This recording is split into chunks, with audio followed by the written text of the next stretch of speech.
श्री गणेशाय नमः। हर हर महादेव। ओम नमः शिवाय। श्रावण महात्म्य चौथा अध्याय। धारण पारण व्रत। भगवान शंकर ने ब्रह्मपुत्र से कहा, हे ऋषिवर, अब मैं तुम्हें धारण पारण व्रत के बारे में बताऊंगा। पूर्व प्रतिपदा तिथि को पुण्याह वाचन करवाने के बाद मेरा व्रत धारण करना चाहिए। एक दिन धारण और दूसरे दिन उसका पारण करना चाहिए। धारण में उपवास तथा पारण में भोजन विहित है। मास की समाप्ति पर उद्यापन करना चाहिए। श्रावण मास की समाप्ति पर कीर्तन पुण्याह वचन कराकर आचार्य तथा दूसरे ब्राह्मणों का वरण करना चाहिए। शंकर पार्वती की सोने की प्रतिमा को घट के ऊपर स्थापित करना चाहिए। रात्रि में भक्ति पूर्वक शिव महापुराण का श्रवण कीर्तन आदि करके रात्रि जागरण करना चाहिए। प्रातः काल हवन करना चाहिए। त्र्यंबकम यजामहे मंत्र से तिल और चावलों की आहुति देनी चाहिए। वामदेवाय विद्महे महादेवाय धीमहि तन्नो रुद्रः प्रचोदयात् मंत्र से घृत और चावलों की आहुति देनी चाहिए। ओम नमः शिवाय मंत्र से खीर की आहुति देनी चाहिए।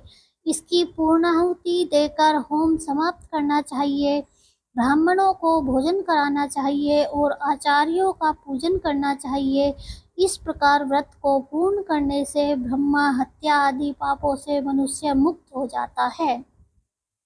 इसमें लेस मात्र भी संदेह नहीं है। हे सनत कुमार, अब तुम श्रावण मास में उपवास की विधि सुनो। श्रावण मास की प्रतिपदा तिथि को मनुष्यों एवं स्त्रियों को संन्यात्मा एवं जितेंद्रिय होकर व्रत का संकल्प करना चाहिए। अमावस्या के दिन लोगों को वृषभध्वज भगवान महादेव का षोडशोपचार विधि से पूजन करना चाहिए। ब्राह्मणों को वस्त्र अलंकार देकर उनका पूजन करना चाहिए। उन्हें भोजन कराकर दक्षिणा देकर हाथ जोड़कर विदा करना चाहिए। इसी तरह मास उपवास का व्रत मुझे प्रीतिदायक है। 1,00,000 संख्या वाली रुद्रवर्ती विधि से करना चाहिए। इस विधि को हे सनत कुमार ध्यान पूर्वक सुनो। यह संपूर्ण सिद्धियों को देने वाली है। साधारण रुई की 11 बत्तियां निर्मित करें। यह बत्तियां रुद्र बत्ती नाम से जानी जाती हैं। श्रावण मास के प्रथम दिन इस विधि से संकल्प करें। श्रावण मास में देवों के देव महादेव हैं। मैं भक्ति पूर्वक गौरीश की 1,00,000 बत्तियों से आरती करूंगा।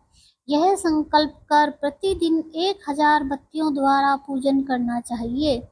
व्रत की समाप्ति पर 71,000 बत्तियों से आरती करनी चाहिए या प्रतिदिन 3,000 बत्तियों से आरती कर अंतिम दिन 13,000 बत्तियों से आरती करनी चाहिए या एक ही दिन में 1,00,000 बत्तियों से आरती करनी चाहिए। यह बत्तियां मुझे सबसे अधिक प्रिय हैं। इनको शुद्ध घी से ही प्रज्वलित करना चाहिए। इसके बाद सदाशिव का पूजन करके कथा सुननी चाहिए।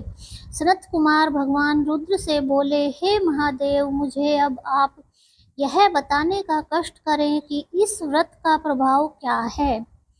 इस व्रत को किसने किया है और इस व्रत के उद्यापन की विधि क्या है। ये सब बातें मुझसे विस्तार पूर्वक कहिए।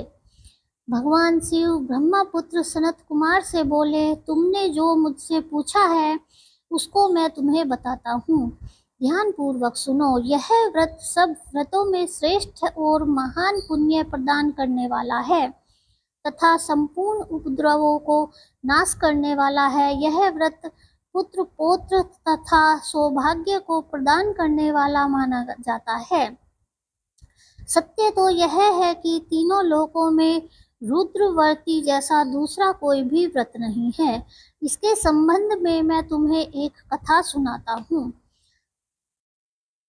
क्षिप्रा नदी के किनारे उज्जैनी नाम की एक सुंदर नगरी है।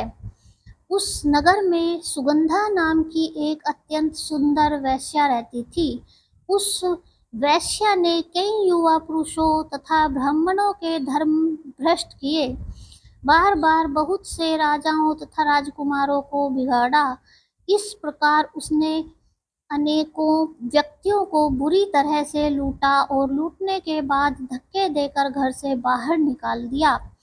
अब वे सम्मानित नागरिक शर्म के मारे किसी को अपना मुंह तक न दिखा सकते थे।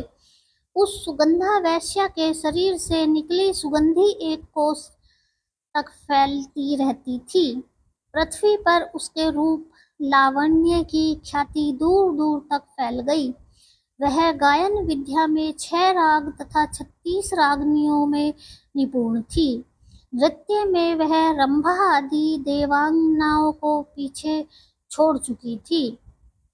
एक बार वह वेश्या क्षिप्रा नदी के तट पर गई।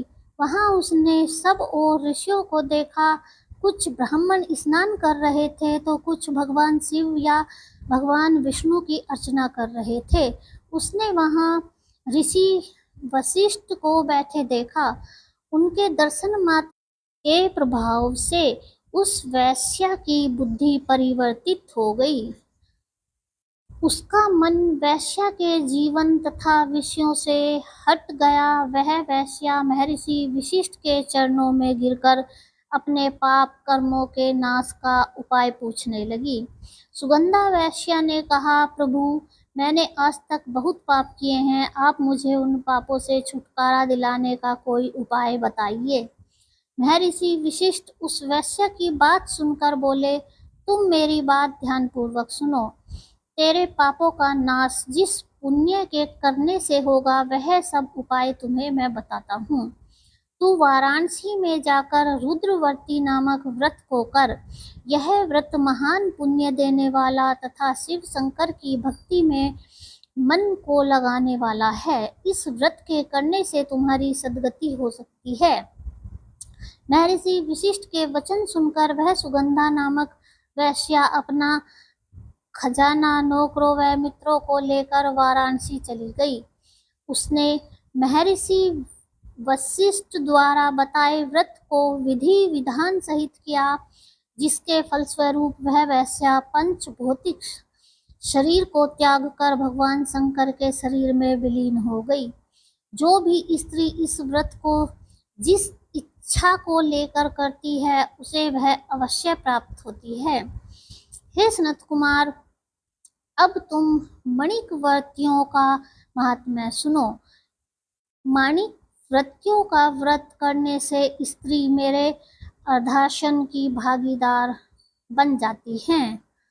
वह स्त्री महाप्रलयांत तक मेरी प्रिया होकर निवास करती हैं। अब मैं तुम्हें इस व्रत की पूर्ति के लिए इसकी व्रतोद्यापन विधि बताता हूँ।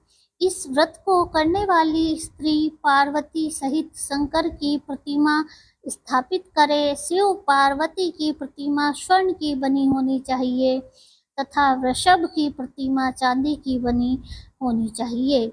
यथा विधि पूजन करके रात्रि जागरण करे। प्रातः काल नदी में जाकर स्नान करें। भक्ति पूर्वक आचार्य का वरण करें तथा 11 ब्राह्मणों के द्वारा घी, पायस एवं बेल पत्रों से हवन करना चाहिए अथवा रुद्र सूक्त, रुद्र गायत्री या मूल मंत्र द्वारा हवन कराना चाहिए। पूर्णाहुति कर आचार्य आदि की पूजा करके 11 ब्राह्मणों को जोड़े सहित भोजन कराना चाहिए। इस प्रकार जो भी स्त्री व्रत पूरा करती है, वह संपूर्ण पापों से मुक्त हो जाती है। स्थापित सामग्री घट, शिव पार्वती प्रतिमा और आचार्य को समर्पित करनी चाहिए। इस व्रत को करने वाली स्त्री एवं उसके पति को 1000 अश्वमेध यज्ञ के फल की प्राप्ति होती है। जय हो भोलेनाथ जी की।